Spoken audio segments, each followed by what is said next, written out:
Meus queridos amigos, eu tenho certeza que alguma vez você já se perguntou: tô com R$ 1.000 aqui para investir, invisto em ações ou invisto em fundos imobiliários? O que será que é melhor? Você não já se perguntou isso? Qual dos dois vai render mais, vai me dar mais dinheiro no longo prazo? Ou então, tô começando a investir agora, começo por ações ou por fundos imobiliários? E no final do dia, a maioria dos investidores acaba optando pelas ações porque a maior parte dos especialistas diz que é melhor. Mas nesse vídeo aqui eu gostaria, se você me permite, de te mostrar uma outra visão sobre esse assunto. É algo que pouquíssimos falam aqui, comentam no YouTube sobre isso, mas eu posso comprovar que os fundos imobiliários podem sim render tanto quanto as ações no longo prazo ou até mais, dependendo das ações, dos fundos imobiliários e principalmente dependendo do investidor. Por isso que eu resolvi trazer algumas simulações aqui, alguns dados históricos para você que podem inclusive te surpreender bastante.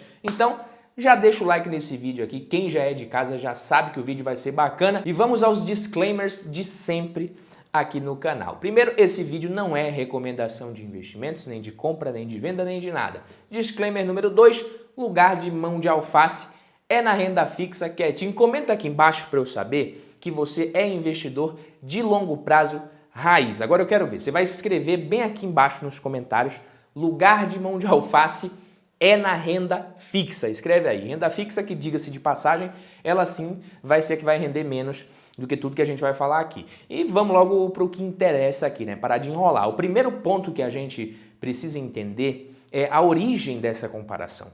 Por que a galera comenta, né? É uma comparação véia besta, como diz o meu pai. Mas por que a gente sempre tenta comparar o retorno das ações com dos fundos imobiliários ou com qualquer coisa? Eu acredito que os investidores, de uma forma geral, eles possuem um pensamento intuitivo de que, ao longo do tempo, no longo prazo, as ações são os melhores investimentos que existem em todo mundo. Quem acredita nisso adora pegar aquele gráfico do livro do Jeremy Siegel e sair mostrando para todo mundo. O livro se chama Investindo em Ações no Longo Prazo, do Jeremy Siegel. Tá até aqui o livro, né? Tá sempre aqui nos vídeos, mas essa treta não é tão simples assim para acabar por causa de um gráficozinho qualquer, com todo respeito ao autor do livro, até porque é por causa disso que muito investidor iniciante acaba desconsiderando os fundos imobiliários como opções interessantes de investimento. É porque a pessoa pensa o que quando está começando, né? Se as ações são melhores no longo prazo e eu sou um investidor com muita paciência e disciplina de sobra, eu vou ficar só com o que é melhor. Não tem por que eu investir em algo que eu sei que vai ter um desempenho menor. Vamos colocar a parcela de renda variável toda em ações e ponto final, pronto, acabou. E eu não estou aqui para dizer que esse pensamento está 100% equivocado, beleza? Mas a depender do investidor, ele pode estar pouco, muito ou até totalmente errado se decidir fazer isso. Se a gente analisar um histórico bem longo, realmente as ações são os melhores investimentos com o maior histórico de sucesso do planeta. Até porque os fundos imobiliários são veículos bem mais recentes que as ações, enquanto as ações já existem, né, há séculos e possuem um histórico de retornos positivos há mais de 200 anos. Se a gente for analisar a base teórica que está por trás desses investimentos, esses pensamentos, eles também fazem sentido, essa teoria faz sentido. Sempre que a gente vai analisar um investimento, nós precisamos entender e ponderar o risco que esse investimento carrega e qual que é o seu potencial de retorno. E via de regra, essas duas grandezas são proporcionais de certa forma. Quanto maior o risco, maior deve ser o seu potencial de retorno, maior deve ser o retorno exigido pelo investidor. É óbvio, tá? Não tem motivo para você investir em algo mais arriscado se você não tiver chance de ganhar mais dinheiro com isso. Se as chances de retorno são as mesmas, você investe no que é mais seguro e o mercado precifica, por isso que o potencial de retorno aumenta, se ajusta. Se fosse para ter os mesmos retornos dos títulos públicos, ninguém investiria em fundos imobiliários ou em ações. Quanto mais arriscado, maior é o potencial de retorno do investimento. E qual dos dois é o mais arriscado aqui, ações ou fundos imobiliários? É aqui que eu digo que a base teórica dessa intuição de muitos investidores faz sentido, né? As ações são mais arriscadas do que os fundos imobiliários, por vários motivos, tá? As ações são partes de empresas, participações em empresas, enquanto fundos imobiliários são fundos de investimento. Você investe em investimentos ali lastreados em imóveis. Toda a estrutura desses ativos é diferenciada. As empresas podem tomar dívidas, se alavancar para crescer, se aventurar ali em projetos arriscados, o que aumenta muito o risco. Os fundos imobiliários não. Os fundos imobiliários, ao contrário das ações das empresas, são obrigados a distribuir 95% do lucro que eles ganham na forma de dividendos a cada 6 meses. Alguns até se alavancam um pouquinho, mas nem se compara com o que uma empresa de capital aberto na bolsa pode fazer quando o assunto é dívida, a OIBR que diga, né? O fundo imobiliário também não tem a opção que uma empresa tem de reter lucros dentro do seu patrimônio para reinvestir no crescimento. As reservas de lucros das empresas, né, que compõem o patrimônio líquido, os fundos imobiliários, eles precisam fazer novas emissões se eles quiserem crescer. Quando uma empresa opta por não distribuir dividendos e decide usar esse dinheiro para construir uma nova fábrica, por exemplo, ou fazer uma aquisição, ou adquirir uma outra empresa, existe o risco desses investimentos darem errado. Os fundos imobiliários são bem mais previsíveis do que as ações nesses quesitos e por vários outros fatores também, eles acabam sendo menos arriscados do que as ações. Fundo imobiliário é um veículo para quem realmente está focado na geração de renda passiva que o patrimônio pode proporcionar. Ponto final. Se você olhar, por exemplo, para a volatilidade do IFIX, que é o índice que representa o desempenho médio dos fundos imobiliários na Bolsa de Valores, e se você olhar para o IBOV também, que representa a média do desempenho das ações das principais empresas brasileiras listadas em bolsa, você vai ver que a volatilidade dos fundos imobiliários é bem menor que a volatilidade das ações. Cerca de 1/3 da volatilidade das ações, para ser mais preciso. Então, os fundos imobiliários são ativos menos arriscados do que as ações. E como o risco é bem mais baixo, o potencial de retorno também acaba sendo mais baixo, correto?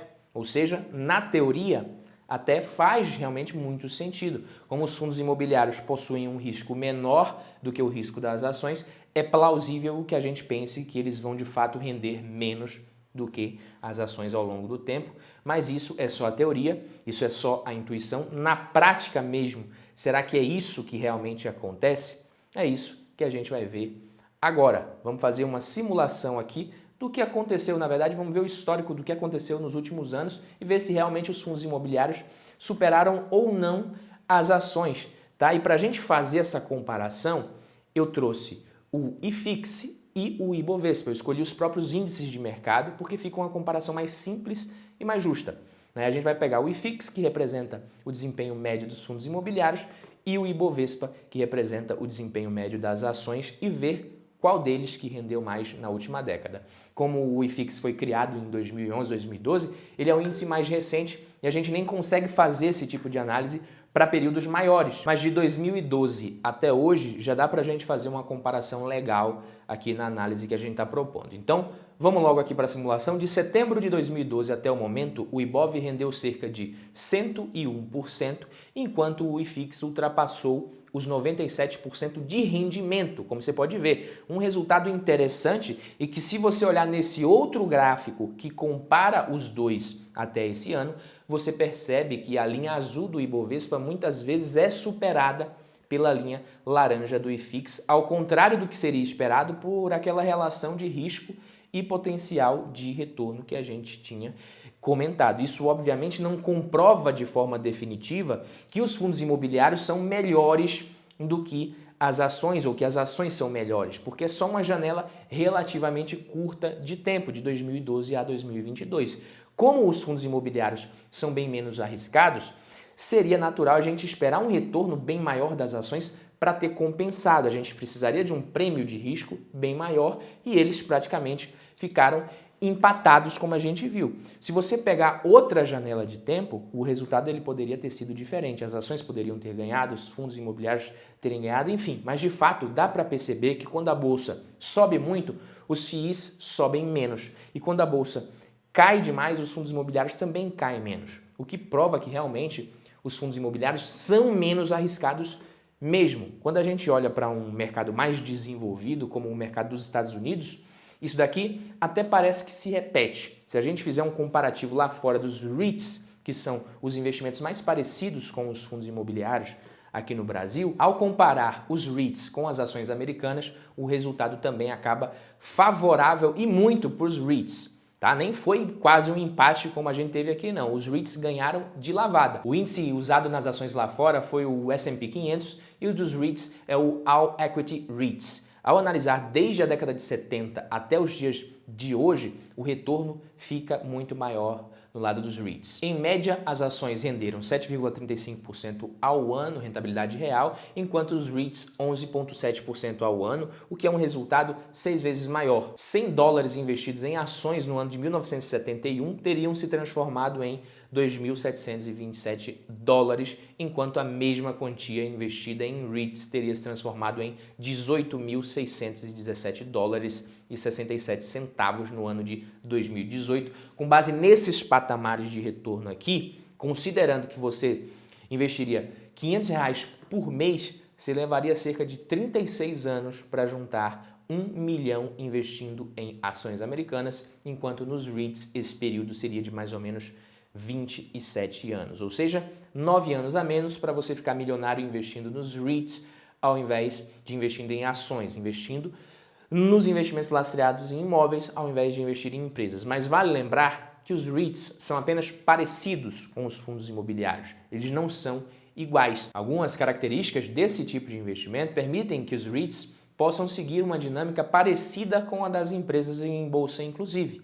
Mas tudo isso que a gente falou aqui parece ir diretamente de encontro do senso comum que a gente estabeleceu no começo do vídeo de que as ações rendem mais. Teoricamente, as ações deveriam render mais, mas nos últimos tempos os fundos imobiliários praticamente empataram e os REITs superando as ações nos Estados Unidos. Ou seja, na prática, a teoria vem sendo outra. Mas é importante você entender que essas observações não servem para bater o martelo para o lado contrário aqui e dizer que é melhor investir em fundo imobiliário em REIT. Não dá para você sair berrando que os fundos imobiliários são melhores que as ações e que você descobriu a verdade, que você pegou o esquema. Isso, na realidade, é só o que está acontecendo na última década, o que veio acontecendo nos últimos anos. Além disso, os REITs, como eu disse, não são os fundos imobiliários. E ao investir diretamente em boas empresas com bons fundamentos, daria para ter buscado um desempenho melhor que o do Ibov nos últimos anos, como a gente viu. Por isso, eu sempre falo aqui no canal, dedique a maior parte do seu tempo nos investimentos para a parcela da sua carteira que está alocada em ações, em empresas. Nos fundos imobiliários, vai no feijão com arroz, bife e batata frita, simplifica. Na renda fixa, não precisa inventar moda. Vai ser pós-fixado ali para deixar sua grana que você pode precisar no curto prazo. Enfim, na minha opinião, nos próximos 15 a 20 anos, a minha carteira de ações vai performar melhor que a de fundos imobiliários. Ah, Badu, se você pensa isso, por que você investe então em fundos imobiliários? Se você acha que as ações vão performar melhor. Eu estava louco para chegar nessa parte do vídeo, que para mim é a mais importante da mensagem.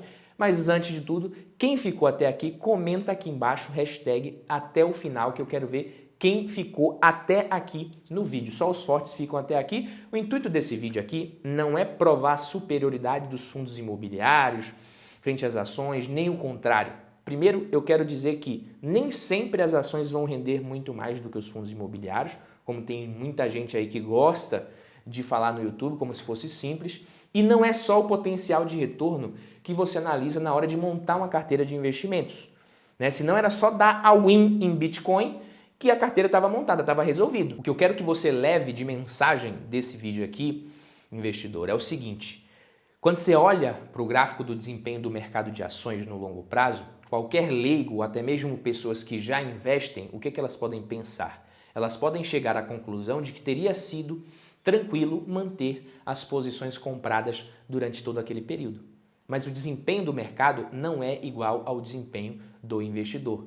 Nem todo investidor que pensa que tem paciência e disciplina realmente tem como ele imagina. Cada investidor vai ter um desempenho diferente, um comportamento diferente. E mesmo que o investidor decida investir durante sua vida inteira em apenas um único ativo que replique o desempenho de algum índice, mesmo que ele decida fazer isso, como o Ibovespa aqui no Brasil, o S&P 500, o IFIX, enfim, mesmo que o investidor decida fazer isso, o desempenho do índice provavelmente vai ser bem diferente do desempenho desse investidor. Não significa que só porque eu acredito que as ações vão ter um desempenho melhor, que o correto seja eu colocar tudo em ações. Em um período de 10 anos, a bolsa pode subir 100% e mesmo assim, boa parte dos investidores pode ter um desempenho muito inferior a esse nesse período, porque as pessoas simplesmente nem sempre conseguem suportar quedas mais longas e alta volatilidade. Bolsa de valores só vira notícia na mídia não especializada depois que tudo subiu muito. É quando muita gente ali acaba às vezes comprando, ainda mais vai se arriscando e quando o período de queda começa, poucos conseguem segurar uma posição por muito tempo se ela estiver dando prejuízo. Coisa que o investidor raiz vai precisar fazer muitas vezes durante a sua jornada. Hoje, por exemplo, eu estou no lucro em MDA3, M Dias Branco, mas eu amarguei um prejuízo por uns 2 anos praticamente. Eu segurei e ainda comprei mais nas quedas por acreditar na empresa sim, mas eu não sei se eu teria tido essa frieza se 100% do meu capital estivesse investido nessa ação ou em ações em geral. Além disso, geralmente o mercado ele cai em crises econômicas de forma geral. A bolsa cai nas crises e por mais que você saiba que se trata de algo cíclico, pode ser que devido à sua realidade na crise você precise de fato resgatar parte do seu patrimônio e não seria legal fazer isso amargando um baita de um prejuízo. Além disso, nada impede que um evento completamente fora da curva, inesperado, faça com que o seu patrimônio caia 40%, 50%, muito próximo do dia no qual você se planejou para começar a viver dos seus rendimentos, dos seus investimentos. Por isso, eu não invisto em fundos imobiliários porque eu acho melhor, eu não invisto em renda fixa porque eu acho que é o melhor, eu não invisto em ações, nem em criptomoedas ou em ativos internacionais porque eu acredito que eles são os melhores. Eu faço isso pois ter uma carteira diversificada de forma inteligente e eficiente, capaz de me proteger em cenários inesperados e de me proteger também das minhas próprias fraquezas comportamentais ao longo do tempo, isso sim é o certo na minha visão. A postura correta que um investidor de longo prazo ele tem que ter frente a todos esses gráficos que a gente viu nesse vídeo aqui é a de humildade intelectual, antes de tudo, pois a gente não sabe o que realmente vai performar melhor nos próximos anos e nem qual será o nosso comportamento, muito menos como investidor, a depender dos ciclos de altas e baixas da bolsa, né? E o que a gente faz? A gente diversifica. Ações e fundos imobiliários são investimentos complementares e não excludentes. Se você preza ali mais por previsibilidade, menos risco, dividendos, você pode ter uma maior parcela da sua carteira alocada em fundos imobiliários. Se você quer apostar no potencial de retorno que as ações têm no longo prazo, as small caps, você pode colocar mais dinheiro em ações, você faz o que você quiser, mas é importante que você entenda o poder da diversificação. Se você curtiu esse vídeo, não se esqueça, deixe o like aqui para você me apoiar, se inscreve no canal para ser notificado sempre que sair vídeo novo e não se esqueça, lugar de mão de alface é na renda fixa, mas se você for mão de alface, não se preocupe, se inscreva que aqui no canal a gente vai te converter. Um abraço, tamo junto, até o próximo vídeo, valeu!